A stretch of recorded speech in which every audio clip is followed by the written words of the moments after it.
रात का समय होने के बावजूद अंधेरा उतना गहरा ना होने का कारण था ऊपर नीले आसमान में चमकता पूनम का चांद। एक चील उस काले आसमान में काफी ऊंची उड़ान भर रही थी। दूर दूर तक सिर्फ घनी झाड़ियों से घिरा हुआ जंगल, ऊंचे ऊंचे पहाड़ नजर आ रहे थे। ऊपर से पूरी तरह से शांत दिखने वाले उस घने जंगल में बिल्कुल शांति नहीं थी। रोज की तरह आज भी वहां एक जंग छिड़ी हुई थी। जंग, जिंदा रहने की जंग। एक तरफ निवाला बनने की जंग तो दूसरी तरफ निवाला बनने से बचने की जंग। भले ही बाहर की दुनिया शेर को इस जंगल का राजा मानती थी, पर जंगल उसी को राजा मानता था जो रोज अपनी जिंदगी की जंग जीतता है।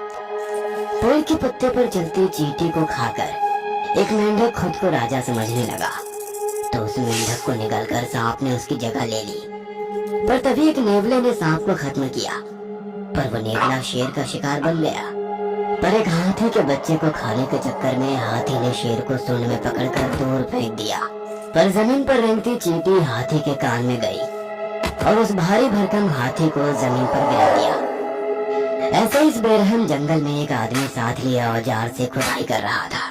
कम से कम 5 फीट गहरी खुदाई करने के बाद उसके औजार को नीचे कुछ लोहे जैसी चीज होने का एहसास हुआ। उसकी खुशी का ठिकाना नहीं रहा। उसने उस चीज पर से मिट्टी हटाई तो पता चला कि वो एक लंबा और चौड़ा बक्सा है। उसने पॉकेट से सैटेलाइट फोन निकालकर उस पर मैसेज टाइप करने लगा। सेंड बटन दबाते हुए खुश होकर अपने आप से बुदबुदाया, हो गया। नीचे झुककर बक्से के ऊपर पीतल का लगा ताला तोड़ दिया और खुशी के मारे झट से संदूक का ढक्कन खोल दिया। अंदर जो कुछ भी था वो देखकर चौंक गया और अगले ही पल उसे अपने पीछे किसी की आहट महसूस हुई। उसने धीरे धीरे अपनी गर्दन घुमाकर पीछे देखा और एक दर्दनाक चीख उसके मुंह से निकली। 2 दिन बाद बीच समंदर में कोई भटकता हुआ समुद्री जहाज लगातार कंट्रोल रूम के साथ आसपास के जहाजों को संपर्क करने की कोशिश कर रहा था। हेलो, क्या कोई मुझे सुन पा रहा है? हम पैसेंजर शिप फंसे हुए हैं। हमारा ईंधन खत्म होने वाला है और हमारे जहाज की कई मशीनों ने काम करना बंद कर दिया है। गुस्से से उस कप्तान ने माइक को कंट्रोल बोर्ड पर पटक दिया और फिर सर पकड़कर बैठ गया। तभी केबिन के अंदर आई उस लड़की ने पूछा, क्या किसी से संपर्क हुआ? हाँ, कोशिश कर रहा हूँ। क्या मतलब कोशिश कर रहा हूँ? पिछले कई घंटों से हम सिर्फ समंदर में भटक रहे हैं और किसी से भी जहाज से संपर्क नहीं हो पा रहा है। मैं अपनी तरफ से पूरी कोशिश कर रहा हूँ और मेरा काम मुझे मत समझाइए। मुझे लगता है ये सब तुम्हारा नाटक है। हम जितने भी लोग यहाँ हैं, सब अमीर घराने से हैं और हमारे घर वालों से पैसे ऐंठने के चक्कर में तुम हमें गलत जानकारी देकर भटका रहे हो। अब उस कप्तान को काफी गुस्सा आ गया। वो कुछ बोलता तभी उस लड़की की दोस्त वहाँ आई। माफ कीजिए सर, आप अपना काम कीजिए। इतना कहकर वो दबी आवाज में अपनी दोस्त पर गुस्सा होने लगी। क्या कर रही हो? पहले तो तुम्हारी वजह से हम यहाँ फंसे हुए हैं, अब सिर्फ वही हमें इस मुसीबत से निकाल सकता है। और दोनों लड़कियाँ वहाँ से चली गईं। गड्ढे के भीतर बेहोश पड़े उस शख्स को अब धीरे धीरे होश आने लगा। उसे खुद पता नहीं था कि वो कितनी देर से वहाँ बेहोश पड़ा हुआ है। जैसे तैसे वो उस गड्ढे से बाहर निकला और जहाँ हो सके उस तरफ भागने लगा। वो लगातार भागे जा रहा था अपनी जान बचाने के लिए। ना कोई रास्ता नजर आ रहा था, ना कोई सड़क थी, तो सिर्फ घनी झाड़ियाँ, कांटों भरी टहनियाँ, कीचड़ से सनी जमीन। वो पूरी तरह से थक चुका था, सांस तेज हो गई थी। एक पेड़ के पास खड़ा वो थोड़ी देर रुक गया कि तभी उसे कुछ दिखाई दिया। पेड़ की टहनी को सरकते हुए उसने देखा और मानो उसकी खुशी का ठिकाना नहीं रहा। सामने समंदर में काफी दूर एक पैसेंजर शिप धीरे धीरे उसी की तरफ बढ़ रहा था। वह दौड़कर बाहर निकलने ही वाला था कि तभी उसे अपने पीछे किसी की आहट महसूस हुई। उसने पीछे मुड़कर देखा और उसकी चीख उसके मुंह में दबकर रह गई। हिलती हुई झाड़ियों को देखकर पता चल रहा था जिंदा रहने के लिए उसकी छटपटाहट शुरू है, जो कुछ ही देर में बंद हो गई और दोबारा सब कुछ शांत हो गया। वो चील हवा में चक्कर लगाती हुई समंदर के ऊपर उड़ने लगी। हेलो, ये पैसेंजर शिप है। हम रास्ता भटक चुके हैं, हमें मदद की जरूरत है। क्या कोई हमें सुन रहा है? तभी सामने वाले कांच के शीशे से कप्तान को कुछ नजर आया। चारों ओर फैले बेइंतहा समंदर के बीचों बीच एक टापू जैसा नजर आने लगा। उसे मदद मिलने की थोड़ी उम्मीद जाग गई। सामने रखा माइक उठाकर वो दोबारा रेडियो पर संदेश भेजने लगा। ये पैसेंजर शिप है, क्या हमें कोई सुन रहा है? तब तक शिप में मौजूद 10 के 10 लोगों की नजर टापू पर पड़ चुकी थी। कुछ खुश थे, कुछ हैरान थे। तभी माइक पर कप्तान ने सभी लोगों के लिए संदेश जारी किया। हम एक अनजान टापू के नजदीक है, शायद हमें मदद मिल सकेगी, पर इसकी उम्मीद काफी कम है। मैं और मेरा सहकर्मी नीचे जाकर टापू का मुआयना करते हैं। तब तक आप में से कोई भी शिप से नीचे नहीं उतरेगा। आई रिपीट, कोई भी शिप से नीचे नहीं उतरेगा। शिप पानी में रोककर दोनों नीचे उतरे, पर अंधेरा होने के कारण ठीक से कुछ नजर नहीं आ रहा था। हाथ में टॉर्च पकड़कर वे दोनों टापू पर चलने लगे।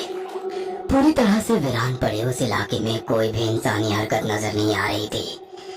तभी कप्तान की नजर सामने कुछ दूरी पर घने पेड़ों के बीच कहीं रुक गई। लग रहा था जैसे कोई उनको घनी झाड़ियों में से देख रहा है, उनकी हर हलचल पर नजर रख रहा है।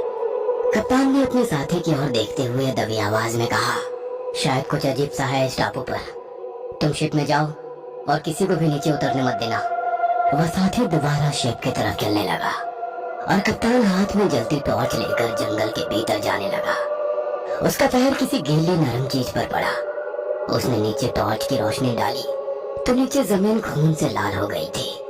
आजू बाजू झाड़ियों पर ताजा खून के छींटे बिखरे पड़े थे। लगता है अभी अभी किसी जानवर का शिकार हुआ है। वो 2 कदम आगे बढ़ा ही था कि तभी उसकी नजर झाड़ियों के बीच ठहर गई। लग रहा था झाड़ियों के पीछे लेटा कोई उसी को देख रहा है। धीरे धीरे वो नजदीक गया और उसकी रूह तक कांप गई। वह सिर्फ इंसानी शरीर कंकाल बन चुका था। मांस खाने वाले लार्वा उस शरीर पर रेंगते नजर आ रहे थे। वह खौफनाक नजारा देखकर वह अपने शिप की तरफ भागने लगा। कांटों भरी झाड़ियों से निकलते वक्त कांटे जिस्म में चुभ रहे थे, पर वो रुका नहीं। किनारे की तरफ भागते उसने समंदर में छलांग लगाई और शिप में चढ़ गया। यह टापू खतरनाक है, हमें जल्द से जल्द यहाँ से निकलना होगा, वरना मौत इतनी भयानक होगी जिसकी तुम कल्पना भी नहीं कर सकते। इतना कहकर वो शिप के इंजन के रूम की तरफ चली रहा था कि तभी उसके साथी ने हिचकिचाते हुए कहा, सर एक प्रॉब्लम है। क्या हुआ? वो सभी दोस्त मेरे लाख मना करने पर भी शिप से नीचे उतरकर जंगल में गए हैं। क्या बात कर रहे हो? क्या बात है सर, आप इतने परेशान क्यों हो गए? कुछ नहीं, तुम शिप के अंदर ही रहो और रेडियो पर मदद के लिए संदेश भेजना जारी रखो। ठीक है सर। इतना कहकर कप्तान दोबारा समंदर के पानी में उतरे, पर एक अनजाना डर उनके दिलो दिमाग पर छाया हुआ था, क्योंकि जो कुछ भी उन्होंने देखा था वह किसी भी आम आदमी की रूह का पाने के लिए काफी था। धीरे धीरे पानी से बाहर निकलते वक्त वह भगवान से मन ही मन एक ही प्रार्थना करने लगे, हे भगवान, मेरा डर गलत हो जाए। ये आइलैंड वो शापित आइलैंड ना हो जिसका डर समंदर के जहाजों के भीतर है। पानी से निकलकर रेत पर चलते हुए उसने ऊपर आसमान की तरफ देखा तो कोहरे की वजह से आसमान में चांद भी धुंधला दिखाई दे रहा था।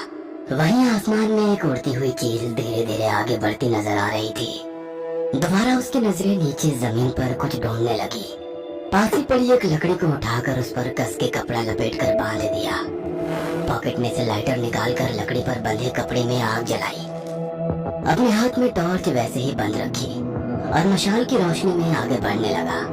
चलते वक्त उसे एक इंसानी कंकाल पेड़ों की एक टहनी पर झूलता हुआ नजर आया। वह एक जगह पर रुककर नजरें घुमाकर देखने लगा। काफी सन्नाटा पसरा हुआ था। आमतौर पर जंगल से आने वाली कीड़ों की आवाज भी नहीं आ रही थी। वह वैसे ही कदम बढ़ाते हुए भीतर चलने लगा। तभी उसकी नजर पहाड़ी पर चढ़ती एक रोशनी पर गई। सभी दोस्त जंगल के भीतर जा रहे थे। अब उन्हें रोके भी तो कैसे? अगर आवाज लगाई तो जंगली जानवरों के साथ पता नहीं कौन कौन सी डरावनी ताकतें जाग जाएंगी।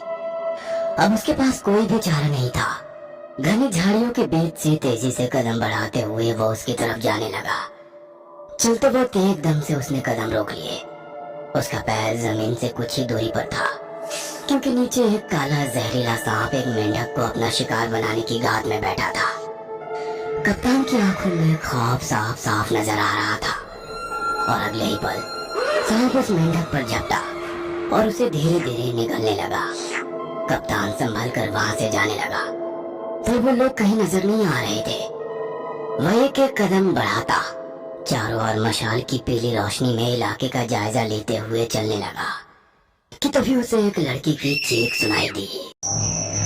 लगता है कुछ गड़बड़ है, कहकर वो दौड़ता हुआ आवाज की दिशा में जाने लगा। कुछ ही दूरी पर घनी झाड़ियों की दूसरी तरफ सभी लोग खड़े थे। वो किसी तरह उनके पास पहुंचा। कुछ दोस्त वहां खड़े आसपास के इलाके पर टॉर्च की रोशनी में कुछ देख रहे थे। आवाज किसकी थी? ये बहादुर माधुरी की। गुड़िया देखकर डर गई। गुड़िया? कौन सी गुड़िया? वो देखिए। कहते हुए उस लड़के ने अपने हाथ में ली हुई टॉर्च की रोशनी सामने वाले बड़े से पेड़ की 2 मूली टहनी पर डाली। वहां पर एक गुड़िया बंधी लटक रही थी।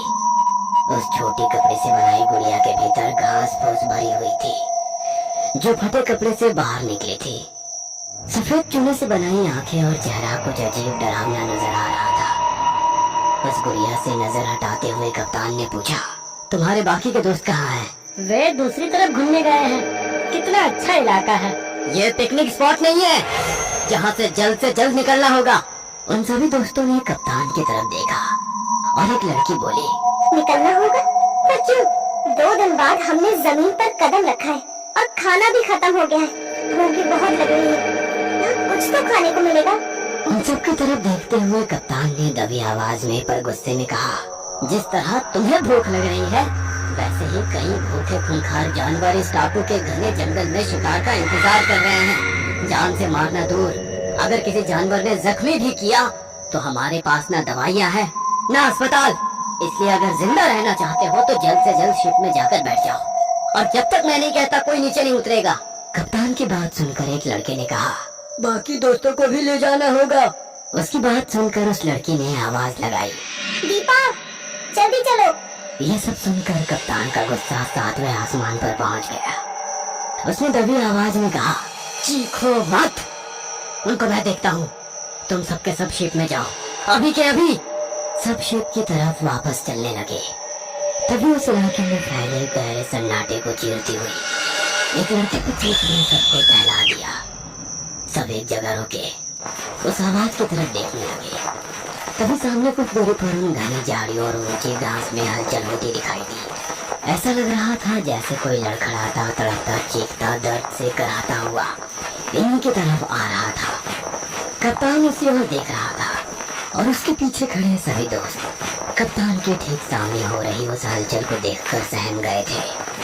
तभी लगा जैसे वो जो कोई भी झाड़ियों से उनकी तरफ आ रहा था वो जमीन पर गिर पड़ा है। वो क्या है ये घनी झाड़ियों की वजह से दिखाई तो नहीं दिया, पर झाड़ियों की हलचल के साथ जमीन पर गिरने की आवाज से ये समझ आ गया था। वे दोस्त आगे कदम बढ़ाते कि तभी कप्तान ने उन्हें उसी जगह रुकने का इशारा किया। सभी डर के मारे अपनी अपनी जगह खड़े हो गए। ग्रुप की दोनों लड़कियां बुरी तरह से कांप रही थी। हाथ में जलती मशाल लिए कप्तान धीरे धीरे कदम बढ़ाते हुए आगे बढ़ने लगा। वह नजदीक पहुंच ही गया था कि मशाल की रोशनी कम होते होते पूरी तरह से बुझ गई और दोबारा चारों ओर घना अंधेरा छा गया। अब कप्तान के पास टॉर्च निकालने के अलावा कोई भी चारा नहीं था। दाएं हाथ से टॉर्च पकड़कर वो धीरे धीरे आगे बढ़ने लगा। एक एक कदम संभाल कर रख रहा था, क्योंकि पता नहीं आगे क्या था या क्या होने वाला था। घास और पेड़ों की डालियां हाथों से सरकाकर वो आगे बढ़ा और उसकी टॉर्च की सफेद रोशनी जमीन पर पड़े एक शख्स पर गई। वह उन्हीं के ग्रुप में से एक लड़का था जो जमीन की तरफ मुंह करके लेटा था। कप्तान का दिल डर के कारण जोर जोर से धड़क रहा था। खुद को संभालते हुए उसने उस लड़के के कंधे को हाथ से हिलाया। हेलो, तुम ठीक तो हो? पर जमीन पर पड़े उस लड़के के जिस्म में कोई भी हलचल नहीं हो रही थी।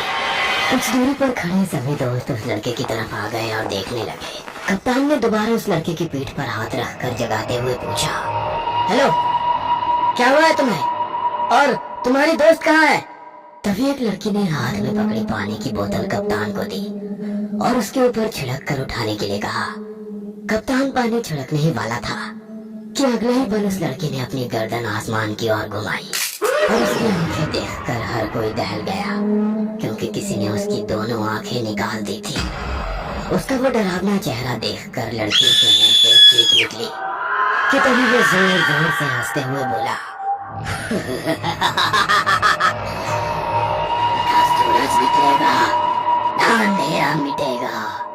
उसका जिस्म जमीन की तरफ था और गर्दन दूसरी तरफ। ये खौफनाक नजारा देखकर सभी के रोंगटे खड़े हो गए। जमीन पर पड़ा वो लड़का झटके में उठकर बैठ गया।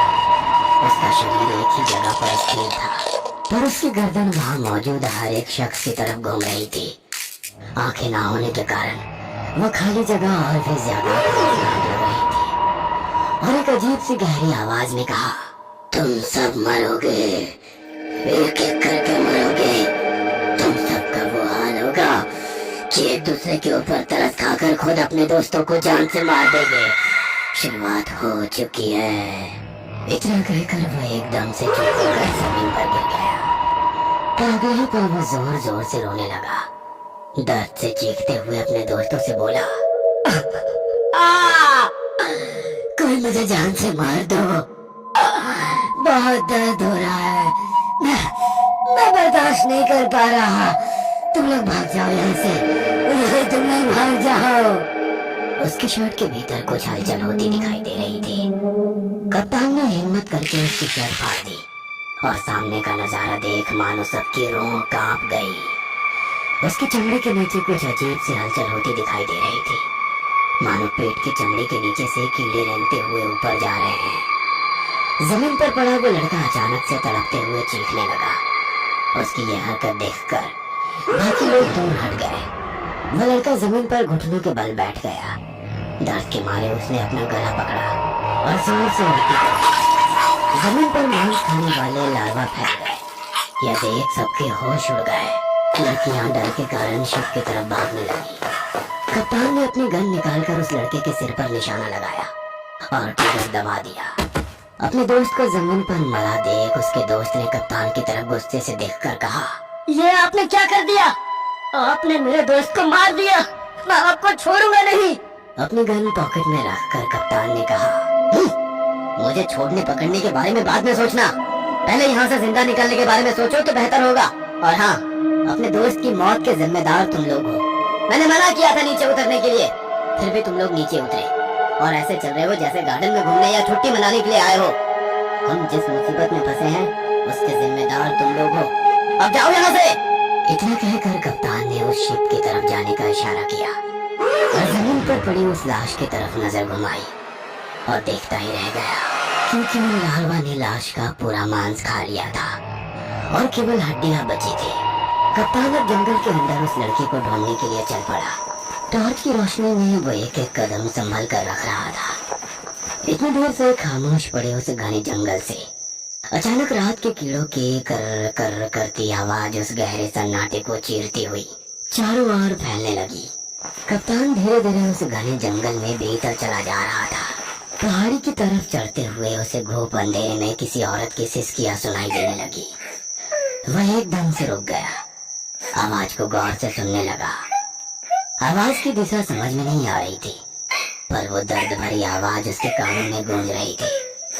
उसने चारों ओर टॉर्च की रोशनी डालकर देखा, पर घने जंगल में कोई भी दिखाई नहीं दे रहा था। कुछ पल के बाद वो आवाज आनी बंद हो गई और दोबारा चारों ओर रात के कीड़ों की डरावनी आवाज गूंजने लगी। कप्तान को भी अब डर लगने लगा। क्या करूं? इन सबको यहीं छोड़कर अपने साथी को लेकर यहाँ से निकल जाऊं? इनके लिए मैं अपनी जान खतरे में क्यों डालूं? वो सोच ही रहा था कि तभी दोबारा उसे वही सिसकियों की आवाज आने लगी। अब उसका दिल भी डर के कारण जोर जोर से धड़कने लगा। इस बार आवाज की दिशा उसे समझ आ रही थी। वह संभल कर कदम बढ़ाने लगा। आवाज सामने वाले एक बड़े से पेड़ के पीछे से आ रही थी। उसने अपनी गन निकाली और हाथों को क्रॉस करके एक से टॉर्च की रोशनी, दूसरे हाथ से गन का निशाना पेड़ पर लगाए वो आगे बढ़ने लगा। धीरे धीरे आगे बढ़ते हुए वो पेड़ के पास पहुंच गया और टॉर्च की रोशनी डाली, पर वहां तो कुछ भी नहीं था, सिवाय एक लकड़ी की बनी काली गुड़िया के। उसने चारों ओर रोशनी बनाई, पर कोई औरत नजर नहीं आ रही थी। उसने अपनी गन पॉकेट में रखकर पेड़ से टंगे एक गुड़िया को उठाया और टॉर्च की रोशनी में देखने लगा। बड़ी अजीब सी गुड़िया थी। लकड़ी से बनी उस गुड़िया को हाथ से तराशा गया था। सफेद रंग से बनी उसकी आंखें काफी डरावनी लग रही थी, मानो वो आंखें उसी को घूर रही थी। काले घुंघराले बाल असली लग रहे थे। उस गुड़िया को काले धागों से लपेट कर रखा था। कप्तान उस धागे को धीरे धीरे खोलने लगा। तभी उसे अपने पीछे फैले घूप अंधेरे में कुछ हलचल सुनाई दी। उसने पीछे मुड़कर देखा तो सिवाय काले अंधेरे के कुछ भी नजर नहीं आ रहा था, पर किसी खूंखार जानवर की गुर्राहट सुनाई दे रही थी। उसने दोबारा गुड़िया से बांधा वो धागा पूरी तरह से खोल दिया और अगले ही पल झटके से उसके हाथ से किसी चमगादड़ की तरह हवा में गायब हो गई। और चमगादड़ की खौफनाक आवाज चारों ओर गूंजने लगी। उसने टॉर्च की रोशनी हवा में इधर उधर दौड़ाई, पर वो झट से नजरों से ओझल हो गई थी। वो क्या था? सब कुछ शांत हो गया और कप्तान की नजर घनी झाड़ियों के बीच से आने वाली रोशनी पर गई। वो जगह घने पेड़ों की डालियों से बरगद की पेड़ की जमीन तक आने वाली जड़ों से पूरी तरह से ढकी हुई थी। गन पॉकेट में रखकर उसने जूतों में छुपाया तेज धार वाला चाकू निकाला और टहनियों को काट कर हटाता हुआ आगे बढ़ने लगा। बगैर अपने पैरों की आवाज किए वो धीरे धीरे चलने लगा और तभी उसकी नजर कुछ ही दूरी पर गई। ग्रुप की वो लड़की गले तक खोदे गए गड्ढे के भीतर थी। कप्तान उसे देखता हुआ चलने लगा। जमीन पर उसे खुदाई में इस्तेमाल हुए फावड़े और बाकी सामान दिखाई दिया। वह समझ नहीं पा रहा था। उस लड़की को देखकर उसने पूछा, तुम इस गड्ढे में क्या कर रही हो और ये गड्ढा बनाया किसने था? पर वो लड़की वैसे ही खामोश खड़ी थी। बगैर पल के झपकाए उसकी आंखें नीचे झुकी हुई थी। कप्तान अब गड्ढे के पास पहुंचा और देखा कि गड्ढे के भीतर जहां वो लड़की खड़ी है उसकी पैर के पास एक लंबा ताबूत जैसा एक बक्सा निकला हुआ है। वो आगे कुछ बोलता कि तभी वो लड़की बेहोश होकर अंदर ही गिर पड़ी। अब नीचे उतरने के अलावा कोई चारा नहीं था। नीचे जाकर लड़की को उठाने की कोशिश करने लगा, पर वो बेहोश थी। अब उसे कंधे पर लेकर गड्ढे में खड़ा हो गया, जिसकी वजह से जमीन पर सरकाने में आसानी हो गई। पर उसके पैर से वो ताबूत का दरवाजा थोड़ा हिल गया। नीचे झुककर उसने धीरे से वो दरवाजा सरकाया और अंदर का नजारा देखकर उसके जिस्म में सिहरन दौड़ गई। अंदर एक गली हुई लाश थी। चमड़ी पूरी तरह से हड्डियों से चिपक गई थी। उसके बाल काफी लंबे थे, जो उसके घुटनों से भी नीचे मालूम पड़ रहे थे, और उसकी आंखें। लाश पूरी तरह से गल जाने के बावजूद उस लाश की आंखें खुली थी और लग रहा था उसमें अभी भी जान है। उसने थोड़ा नीचे झुककर गौर से देखा। उसकी आंखों के पास एक निशान बना हुआ था, जैसे उन्हें कस के बांधा गया था।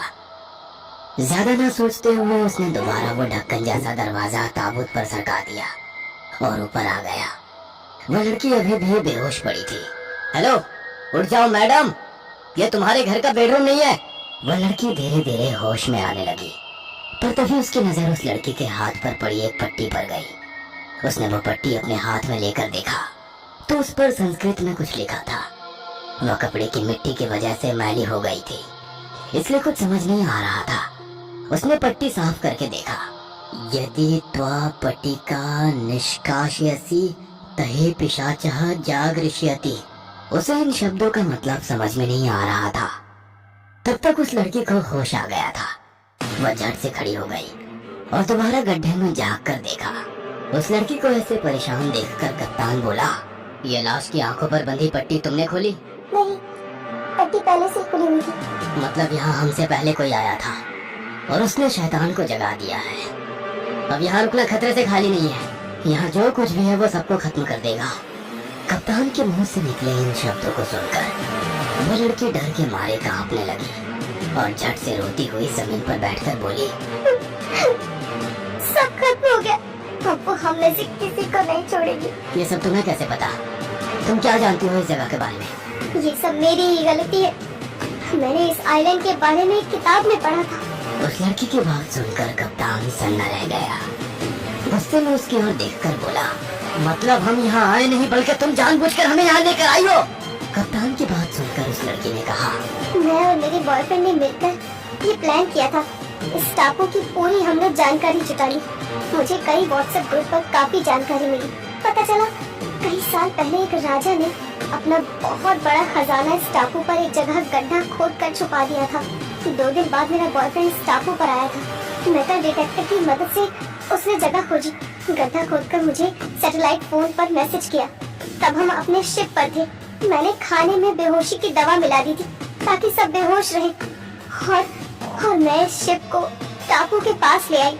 पर यहाँ आकर पता चला मेरा बॉयफ्रेंड कहीं लापता हो गया है और इस लोकेशन पर पहुंचकर देखा तो गड्ढे में एक लाश है जो लोहे के ताबूत में रखी गई है।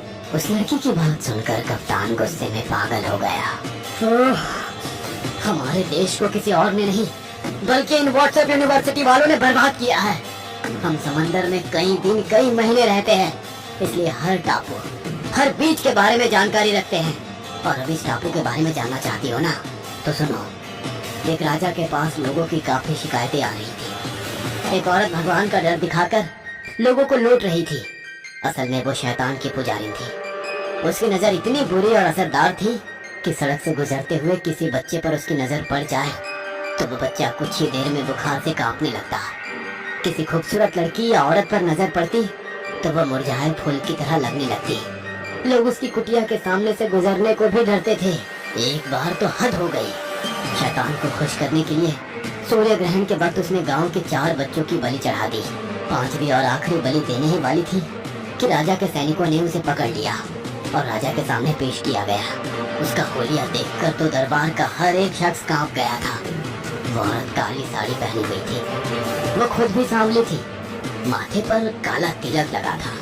खुले बाल जो घुटनों से भी नीचे थे और उसमें जटाएं बनी थी। हाथ और गले में कई मणियों की मालाएं पहनी थी। राजा उस औरत को देख रहा था तो उस औरत की नजर राजा के बगल में बैठे उसके बेटे पर गई। वो छोटा बच्चा कुछ ही देर में बुखार से कांपने लगा। राजा ने उस औरत से पूछा, मासूम बच्चों की हत्या की है, तुम्हें इसका दंड अवश्य मिलेगा। राजा के मुंह से निकले वो शब्द सुनकर वो महिला खिलखिलाते हुए हंस पड़ी और डरावनी आवाज में बोली, मेरा काम तुमने अधूरा रख दिया, पर तुम्हारे बेटे की बलि देने के बाद भगवान प्रसन्न हो जाएंगे। उस शांत दरबार में उसकी डरावनी हंसी गूंजने लगी। पर राजा बिन क्रोधित हुए बोला, हम तुम्हें मृत्यु दंड देते हैं। राजा की बात सुनकर भी वो हंसने लगी। तुम्हें लगता है कि तुम मुझे मार सकते हो? मेरा शरीर मर सकता है पर मेरी रूह, मेरी नजर।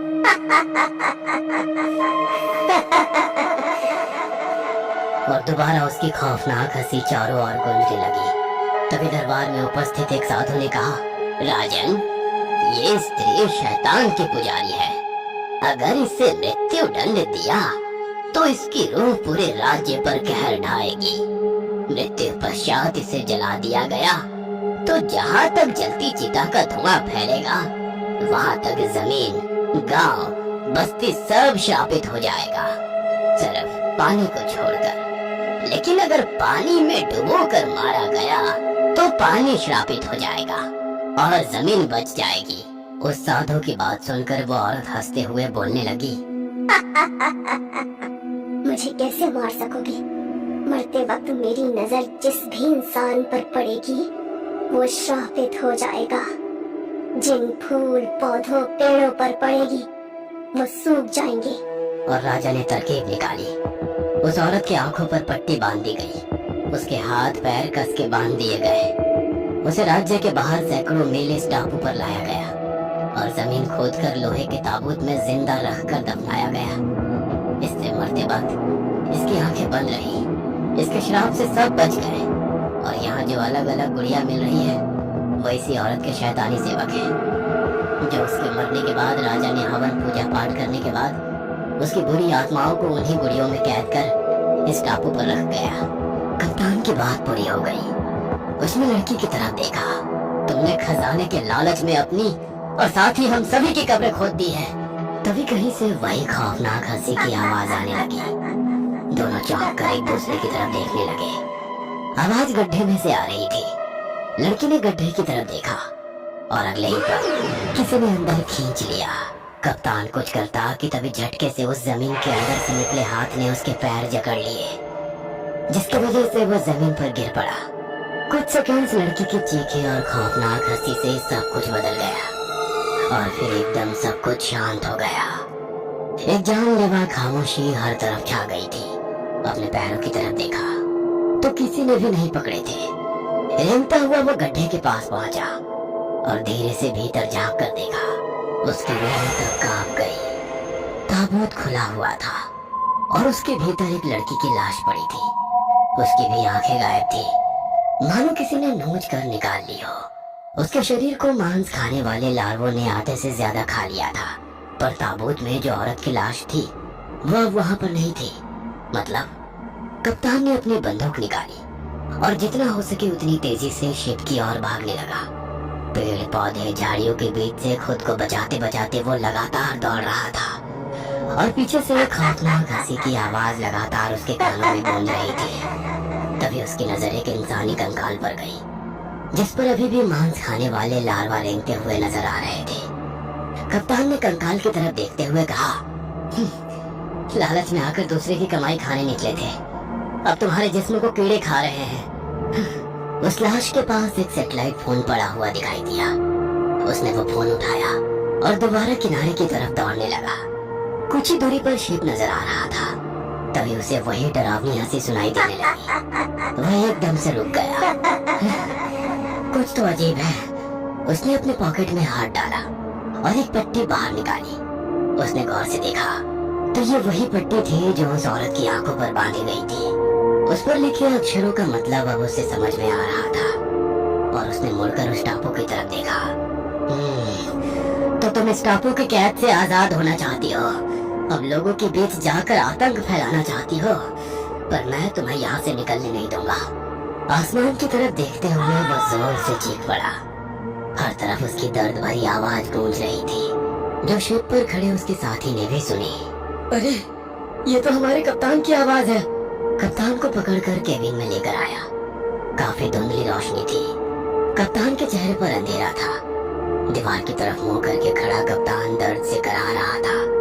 तभी पीछे खड़ी लड़की ने पूछा, सर ये आपको क्या हो गया? मेरी छोड़ो, तुम्हारे बाकी दोस्तों को यहाँ पर बुलाओ। कप्तान की बात सुनकर कर्मचारी ने कहा, सर अब शिप पर हम दोनों और ये लड़की ही बची है। बाकी सब के सब खजाना ढूंढने टापू पर चले गए। क्या उनका इंतजार करें? कोई जरूरत नहीं, सब मर चुके हैं। इतना कहकर कप्तान पीछे मुड़ा। उसने आंखों पर वही पट्टी बांधी थी जो उस औरत की आंखों पर राजा ने बांधी थी, पर वो पट्टी खून से लथपथ थी। उसकी आंखों के नीचे खून बह रहा था। कर्मचारी ने घबराकर पूछा, सर आपकी आंखों को क्या हुआ? तब कप्तान को सब याद आने लगा। भरे दरबार औरत की वो बात। मुझे कैसे मार सकोगी? मरते वक्त मेरी नजर जिस भी इंसान पर पड़ेगी वो श्रापित हो जाएगा। जिन फूल पौधों पेड़ों पर पड़ेगी वो सूख जाएंगे। नजर, उसकी रूह आंखों में जगह बना लेती है। मेरी आंखों में रहकर यहाँ से बाहर निकलना चाहती थी, इसलिए नुकीले चाकू से। कर्मचारी ने दोबारा पूछा, बोलिए सर, क्या हुआ आपकी आंखों को? पापी नजर को उतार दिया। मेरे पॉकेट से सैटेलाइट फोन निकालो और कोस्ट गार्ड को इमरजेंसी मैसेज भेजो। अब निकलो यहाँ से। और उनका शिप टापू से दूर दूर जाने लगा।